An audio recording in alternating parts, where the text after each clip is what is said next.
బాలా త్రిపుర సుందరీ దేవి. బాలా త్రిపుర సుందరీ దేవి హిందూ శక్తి సాంప్రదాయంలో అత్యంత పవిత్రమైన దేవతలలో ఒకరు. ఆమెను శ్రీవిద్యా ఉపాసనలో ప్రధానంగా పూజిస్తారు. బాలా అంటే చిన్న వయస్సు, అమాయకత్వం, పవిత్రతకు ప్రతీక. త్రిపుర సుందరి అంటే 3 లోకాలను అలంకరించిన సౌందర్యమూర్తి.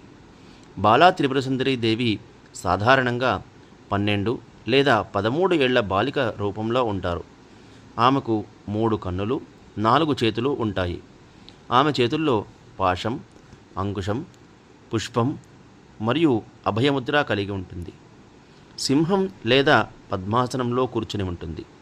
శ్రీచక్రంలో బిందుస్థానం ఆమె యొక్క పరమరూపంగా పరిగణిస్తారు. ఈ యొక్క బాలా త్రిపుర సుందరీ దేవిని పూజించడం వలన విద్య, జ్ఞానం, మేధస్సు పెరుగుతాయి. సౌందర్యం, సౌఖ్యం, శాంతి లభిస్తాయి.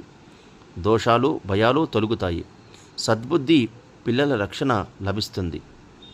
జై శ్రీమన్నారాయణ.